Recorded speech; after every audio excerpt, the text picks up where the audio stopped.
Hai, apa kabar semua? Bismillahirrahmanirrahim. Assalamualaikum warahmatullahi wabarakatuh. Dan salam terus berkongsi. Jom kita belajar Bahasa Melayu tahun 5, Sekolah Jenis Kebangsaan. Baiklah, kali ini kita akan belajar tema yang ketujuh, iaitu bersama menjanakan pendapatan. Dan kita akan belajar unit yang ke-21, iaitu bijak mengurus wang. Jadi, adik-adik sekalian, bolehlah merujuk buku teks Bahasa Melayu tahun 5, Sekolah Jenis Kebangsaan pada muka surat 135. Baiklah, standard kandungan yang kita akan belajar kali ini ialah 3.2, iaitu menulis perkataan, frasa dan ayat yang bermakna. Seterusnya, standard pembelajaran pula yang kita akan belajar kali ini ialah 3.2.3, iaitu mencatat maklumat berdasarkan bahan yang dibaca, dilihat dan didengar. Baiklah, objektif pembelajaran pula yang kita ingin capai dalam pembelajaran kali ini ialah murid-murid dapat mencatat maklumat ke dalam peta alir.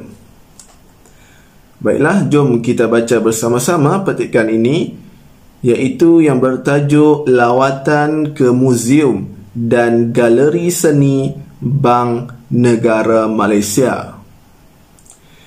Pada hari Sabtu, 16 Oktober 2000, jadi tempat kosong di situ bolehlah kita letakkan tahun 2021. Murid tahun 5 Zamrud melawat ke Muzium dan Galeri Seni Bank Negara Malaysia. Lawatan ini bertujuan untuk memberikan peluang kepada murid mempelajari sejarah mata wang negara kita. Selain itu, mereka juga dapat belajar tentang cara pengurusan wang yang baik. Seterusnya, petikan galeri kanak-kanak. Semasa di Muzium dan Galeri Seni Bank Negara Malaysia, mereka ke galeri kanak-kanak. Di galeri ini, mereka mendapat ilmu tentang pengurusan kewangan melalui konsep simpan, belanja dan kongsi. Mereka juga diajar tentang cara menyimpan dan mengeluarkan wang di mesin teller automatik ATM. Selain itu, mereka diberi maklumat tentang risiko menyimpan wang di rumah. Mereka juga diajar tentang cara berbelanja mengikut keperluan. Seterusnya, galeri numismatik. Kemudian, mereka ke galeri numismatik untuk mengenali mata wang yang dikeluarkan oleh kerajaan Kesultanan Melayu dan negara luar seperti China dan Eropah.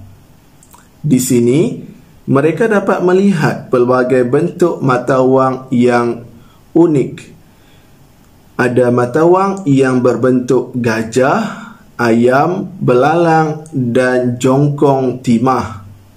Mereka juga berpeluang bermain permainan sistem barter. Sistem barter ialah amalan pertukaran barang tanpa menggunakan wang yang diamalkan oleh masyarakat pada masa dahulu. Selain itu, mereka diberi penerangan tentang ciri-ciri keselamatan pada wang kertas Malaysia.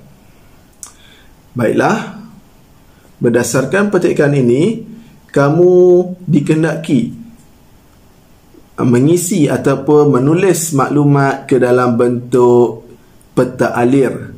Baiklah, jom kita lihat peta alir ini.